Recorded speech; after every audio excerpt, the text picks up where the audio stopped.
Welcome back students. आज हम बनाने वाले हैं मैटर इन आवर सराउंडिंग। ये हमारा चैप्टर चल रहा था, इसका लेक्चर नंबर होगा 4।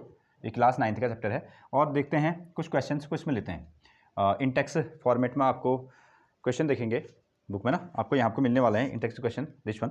तो कहा गया है which of the following are matter ना। तो पहला क्वेश्चन हमसे पूछता है कि कौन कौन से इसमें से जो मटेरियल हैं वो क्या है, मैटर हैं। क्वेश्चन यहाँ आपको मैंने लिख दिया है, आपको बुक में भी देखने को मिलेगा। फर्स्ट ऑफ ऑल जैसे चेयर है, दूसरा एयर हो गया, लव है, स्मेल है, हेट है, आलमंड है, थॉट है, कोल्ड है और कोल्ड ड्रिंक्स है, स्मेल ऑफ परफ्यूम्स। इनमें से कौन आपको मैटर हैं ये बताना है। तो इसका आंसर लिखेंगे फर्स्ट ऑफ ऑल। तो मैटर आप लिख सकते हैं जो जो आपके पास में मैटर है ना। तो मैटर की डेफिनेशन हमने क्या पढ़ी थी, मैटर की डेफिनेशन पढ़ी थी मैटर्स जिसके पास में क्या होगा, मास होगा और जो क्या करेगा, स्पेस को ऑक्यूपाई करेगा ना। मैटर विच हैव वॉल्यूम या मास और विच ऑक्यूपाई स्पेस, जो जगह लेता है और जिसके पास में क्या होगा, मास होगा, उसको हम क्या कहा करेंगे, मैटर कहा करेंगे। तो फर्स्ट ऑफ ऑल चेयर, तो क्या चेयर मैटर होगा? हाँ बिल्कुल, चेयर जो होगा आपका मैटर होगा, क्योंकि इसके पास में क्या है, इसके पास में मास है और साथ में ये क्या करेगा, स्पेस को ऑक्यूपाई करता है अगेन। फिर दूसरा है आपका एयर, तो एयर क्या मैटर है? हाँ, एयर जो है हवा, वो भी क्या है, वो आपके पास में मैटर है। क्योंकि देखो ये क्या लेती है ना, ये जगह लेती है, स्पेस लेती है। अगर आप किसी बलून के अंदर में एयर को फिल करेंगे तो क्या करेगा, उसका वॉल्यूम कैसा होता जाएगा, इंक्रीज होता जाएगा। नंबर थर्ड है लव, तो क्या आप लव को विच इज़ मैटर कहेंगे? नहीं। तो लव ये कोई वर्ड कोई मैटर नहीं है, क्योंकि इसके पास में कोई मास या कोई जगह नहीं घेर रही है, मास नहीं है, कोई भी स्पेस कोई ऑक्यूपाई नहीं कर रही है। अगेन स्मेल, तो स्मेल क्या, स्मेल ना, स्मेल कैसी होगी, अच्छी होगी, स्मेल कैसी होगी, बुरी होगी। जैसे हमने कल डिस्कशन भी किया था डिफ्यूजन के लॉ पे ना। तो स्मेल जैसे गर्म खाना कहीं पर को बन रहा है तो उसकी जो महक है वो क्या होगी, बहुत दूर तक आती है। तो स्मेल वो कैसी है, एयर हो गई, तो वो भी क्या हो गया, आपका मैटर हो गया। अगेन हेट, हेट यानी कि आप किसी को पसंद नहीं करते हैं ना, तो ये जो लव है, जो हेट है, वो क्या है, वो मैटर नहीं है। अगेन आलमंड, हाँ आलमंड क्या होगा, बिल्कुल मैटर है। आलमंड जो आपका आलमंड्स मैटर है, क्योंकि इसके पास में मास है और ये स्पेस को ऑक्यूपाई करेगा। थॉट जो तुम्हारे विचार हैं, तो विचार के लिए कोई जगह नहीं है ना, उनके पास में कोई मास नहीं है, तो वो क्या है, मैटर नहीं है। कोल्ड, तो कोल्ड जो आपको ठंडा फील होता है ना, कोल्ड ड्रिंक्स, ठंडा आपको फील हो रहा है, तो क्या वह आपका मैटर है? वो मैटर नहीं है ना, इसके पास में कोई भी मास नहीं है, किसी तरीके की स्पेस को एक्सेप्ट नहीं कर रहा है। कोल्ड ड्रिंक, हाँ कोल्ड ड्रिंक हम पीते हैं। कोल्ड ड्रिंक किस फॉर्मेट में है, कोल्ड ड्रिंक जो है लिक्विड के फॉर्मेट में। कोल्ड ड्रिंक हो गया आपका कोल्ड ड्रिंक, कोल्ड ड्रिंक्स। तो ये क्या हो जाएगा, ये हमारे पास में विच इज़ अगेन मैटर हो जाएगा और ये कैसा है, लिक्विड फॉर्मेट का हो गया। नेक्स्ट वन है स्मेल ऑफ परफ्यूम, तो जो परफ्यूम की खुशबू है, smell of perfume, smell of perfume से, तो क्या ये मैटर है? हाँ, स्मेल ऑफ परफ्यूम से कैसा हो जाएगा, ये मैटर होगा, क्योंकि ना एयर के फॉर्मेट में है, गैस के फॉर्मेट में है, जो कि अगर कोई स्मेल डाल के कोई परफ्यूम अगर अपने उस पर डाल के आता है, छिड़क के आता है, तो हम कहते हैं कि बहुत अच्छी खुशबू आ रही है, तो स्मेल को हम कहाँ लेके आते हैं, स्मेल को हम मैटर के फॉर्मेट में ले आते हैं। तो अगेन मैटर जो क्या करेगा, जिसके पास में जो स्पेस को ऑक्यूपाई करेगा, जिसके पास में मास होगा, उसको हम क्या कहा करेंगे, मैटर कहा करेंगे। और मैटर में क्या हो सकते हैं, सॉलिड्स हो सकते हैं, मैटर में क्या हो सकते हैं, लिक्विड्स हो सकते हैं, मैटर में क्या हो सकते हैं, गैसेस हो सकते हैं, अलग अलग। तो इस तरीके से ये हमारा एनसीईआरटी का विच इज़ फर्स्ट क्वेश्चन है। तो चलते हैं हम लोग नेक्स्ट क्वेश्चन पे, नेक्स्ट क्वेश्चन पे फोकस करते हैं। तो नेक्स्ट क्वेश्चन देखिए, नेक्स्ट क्वेश्चन हमको कहता है which is this one, the smell of, यहाँ पूछा गया है गिव द रीजन ना, इसका कारण बताइएगा। The smell of hot sizzling food reaches you several metres away, तो जो भी गर्म खाना है उसकी जो महक है, उसकी जो खुशबू है, आपको बहुत दूर से मिल जाती है। But you get the smell from cold food, अगर आपको ना ठंडे खाने का टेस्ट लेना है या महक चेक करनी है, तो you have to go close, तो उसके हमको क्या करना पड़ेगा, नज़दीक जाना पड़ेगा।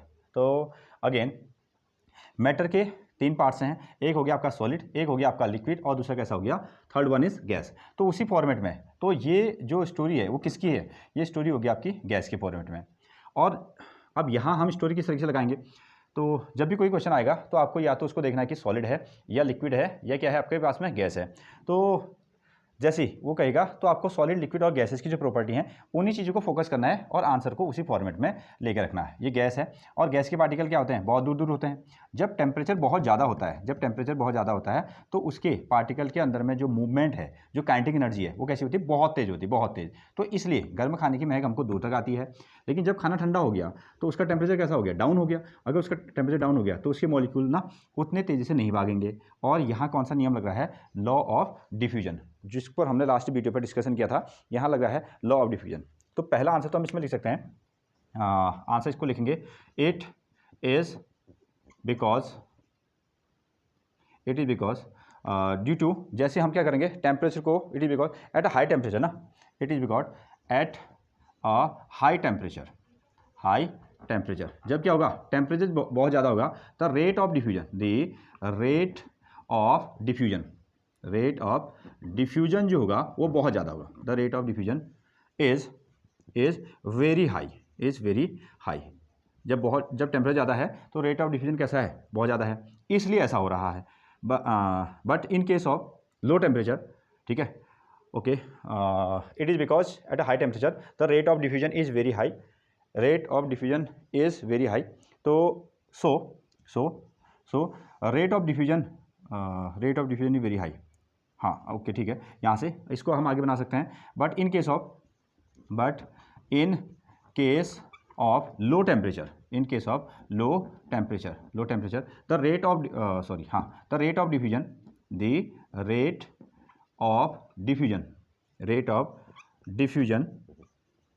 Rate of diffusion is low, rate of diffusion is low. बस बाकी आप ये जो सकते हैं, इसलिए ऐसा हो रहा है कि जो फूड हमारे पास में गर्म है उसकी जो महक है वो बहुत दूर तक आ रही है, और जो ठंडा वाला खाना है उसकी महक क्या चल रही है, बहुत पास जाके हमको लेनी पड़ती है। तो आंसर क्या है इस पर, रेट ऑफ डिफ्यूजन ना। जैसे ही हम कह सकते हैं टेम्परेचर बढ़ेगा, रेट ऑफ डिफ्यूजन कैसा हो जाएगा, बढ़ जाएगा, और टेम्परेचर अगर कम होगा तो रेट ऑफ डिफ्यूजन कैसा हो जाएगा, वो कम हो जाएगा। तो यही इसके पीछे क्या है, रीजन है। तो देखते हैं अगले क्वेश्चन पर।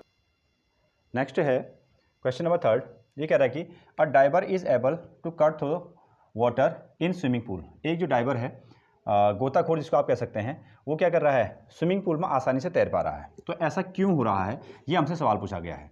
तो अगेन वही ना, यहाँ पर को सॉलिड और लिक्विड वाली कहानी को हम क्या कर सकते हैं, दोनों को मिक्सअप करके आंसर दे सकते हैं। तो उन्हीं की प्रॉपर्टी हमको लगानी है।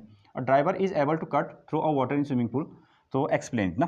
तो पहले तो हम बता देंगे, हमने सॉलिड है और लिक्विड है और गैस, इन सब की क्या पढ़ रही हैं, प्रॉपर्टीज पढ़ रही हैं। तो उस तरीके से तो जितने भी पार्टिकल्स हैं सब में कैसा है, फोर्स ऑफ अट्रैक्शन काम करता है। तो पहला तो आप ये लिखिए, द फोर्स ऑफ अट्रैक्शन ना, द फोर्स ऑफ अट्रैक्शन जो होगा ना, force of attraction between the particles,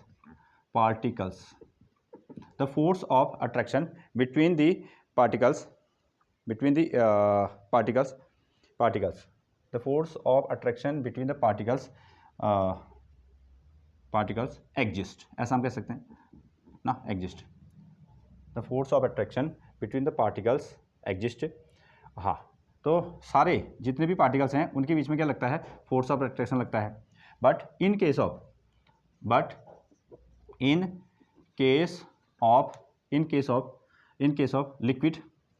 of liquid this force of attraction this force of attraction, जो ये अट्रैक्शन का फोर्स है ना, this force of attraction is less, ये फोर्स ऑफ अट्रैक्शन क्या है, कम है, is less as compare to solid, तो ये हमको आंसर दे सकते हैं ना। तो ये जो फोर्स ऑफ अट्रैक्शन है, लिक्विड के पार्टिकल्स के बीच में जो फोर्स ऑफ अट्रैक्शन है वो क्या है, सॉलिड के मुकाबले में कैसा है, कम है। तो इसलिए क्या हो रहा है, ऐसा हो रहा है ना। तो 10 वाटर मॉलिक्यूल्स फ्लो इजली, तो हम कह सकते हैं 10 वाटर मॉलिक्यूल्स फ्लो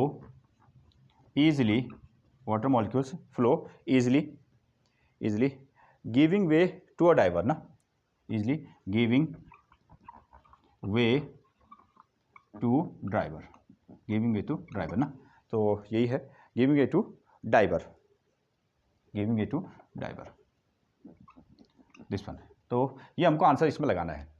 अगेन तो कहानी ये है कि the force of attraction between the particles exist. तो जितने भी पार्टिकल्स हैं यानी कि सॉलिड हैं, लिक्विड हैं और गैसेस हैं, उन सब के बीच में फोर्स ऑफ अट्रैक्शन क्या होता है, एग्जिस्ट करता है। But in case of liquid, लेकिन जहाँ आपको अगर लिक्विड की बात आएगी तो यही फोर्स ऑफ अट्रैक्शन कैसा हो जाएगा, कम हो जाएगा as compare to the solid. That's why the force this water molecules क्या कर रहे हैं, वो आसानी से फ्लो हो जा रहे हैं या उनको रास्ता दे रहे हैं एक ड्राइवर को कि वो आगे स्विमिंग करके क्या हो जाए, निकल जाए। तो यही वाली कहानी हमको क्या करना है, इस पर लिखना है ना। नेक्स्ट इसके बाद है आपका क्वेश्चन नंबर 4। चलिए क्वेश्चन नंबर 4 पर काम करते हैं। तो नेक्स्ट क्वेश्चन हमको दिया गया है, क्वेश्चन नंबर 4 है what are the characteristics of particles of matter. तो हमने चैप्टर में जब पढ़ा था मैटर के जो पार्टिकल्स होते हैं उनके बारे में भी हमने पढ़ा हुआ है, ठीक है। आगे हम उसको लेके चलते हैं कि मैटर जो है सॉलिड है, लिक्विड है, गैस है, उनकी प्रॉपर्टीज़ भी हमने पढ़ लिया है। तो बट एज ए क्वेश्चन ही हमको मिल गया है तो लिख देते हैं, नहीं तो हमने नोट्स में भी इस चीज़ को बनाया हुआ है कि मैटर के जो पार्टिकल्स हैं उनकी क्या प्रॉपर्टी। फिर से पूछा ना, what are the characteristics of particles of matter. तो पहला आंसर आप ये लगाने वाले हैं कि जो मैटर के पार्टिकल्स होते हैं वो कैसे होते हैं, बहुत छोटे होते हैं। तो again the particles of matters, the particles of matter, the particles of matter are very very small. एक तो हमने यही लिखा था कि इनके जो पार्टिकल्स हैं, मैटर के जो पार्टिकल्स हैं वो कैसे होते हैं, बहुत छोटे होते हैं, बहुत छोटे। हम इनको आंखों से नहीं देख पाते, इतने छोटे ऐसे हैं। अगेन अब ये जो पार्टिकल हैं वही क्या कर रहे हैं, मिलकर मैटर बना रहे हैं। अब मैटर क्यों बना रहे होंगे, इसका मतलब ये है कि वो बहुत पास पास में है। अगर वो पास पास में है, बहुत क्लोज में है, तो विच मीन्स उनके बीच में क्या लग रहा है, फोर्स ऑफ अट्रैक्शन लग रहा है। तो अगली कहानी होगी the particles of matter have force between them ना, ऐसा कह सकते हैं। जो भी मैटर के पार्टिकल्स हैं उनके बीच में फोर्स ऑफ अट्रैक्शन लग रहा है। There exist a force of attraction, forces of attraction between the particles, तो इसलिए ना उनके पार्टिकल्स के बीच में क्या लग रहा है, फोर्स ऑफ अट्रैक्शन लग रहा है, इसलिए वो क्या बना रहे हैं, मैटर बना रहे हैं। अब वो सॉलिड हो या वो लिक्विड हो या वो गैसेस हो, वो मैटर बनाते हैं। अब यही फोर्स क्या होता है, सॉलिड के केस में बहुत ज़्यादा होता है, यही फोर्स लिक्विड के केस में कैसा होता है, थोड़ा सा कम हो जाता है, और गैसेस के केस में क्या होता है, ये बहुत कम हो जाता है, जिसके कारण गैसेस के जो पार्टिकल्स होते हैं ना वो बहुत दूर दूर भाग जाते हैं। ये हमने उस पर देखा हुआ है। तो अगली कहानी, ये क्या कर रहे हैं, एक दूसरे को अट्रैक्ट कर रहे हैं, ऐसा हम इसमें लिख सकते हैं। और हाँ, इनके बीच में कैसा होता है, ये पार्टिकल्स हैं तो देयर आर इंटरमोलिकुलर स्पेस, ऐसा कह सकते हैं, intermolecular there are intermolecular space between them, intermolecular space between them. तो इनके बीच में ना क्या होती है, खाली जगह होती है, जिसको हम क्या कहते हैं, इंटरमोलिकुलर स्पेस कहते हैं। इनको हम क्या कहते हैं, इंटरमोलिकुलर स्पेस। इन पार्टिकल्स के बीच में इंटरमोलिकुलर स्पेस होता है, और हम ये क्या कर रहे हैं, हमेशा मोशन कर रहे हैं।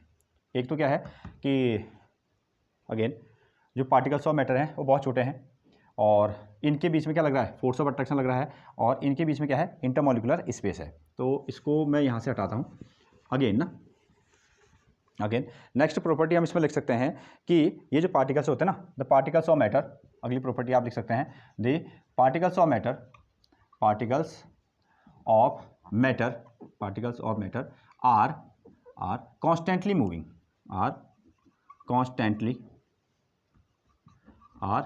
मूविंग, ये क्या कर रहे हैं, लगातार मूव करते हुए जा रहे हैं, इसलिए ये कैसे हैं, मैटर्स हैं। तो ये कुछ क्वेश्चंस हैं, 1 2 3 4 तक हमने इसमें क्वेश्चन बनाए हैं। देयर आर 4 क्वेश्चंस, एनसीईआरटी में आप आपको देख सकते हैं ना, इन टेक्स्ट क्वेश्चन। तो मिलते हैं हम लोग अगले वीडियो में, तब तक आपको वीडियो अच्छी लग रही है तो आप इसको लाइक करें, शेयर करें, सब्सक्राइब करें और इसको पढ़ते रहिएगा। सो तब तक के लिए थैंक यू।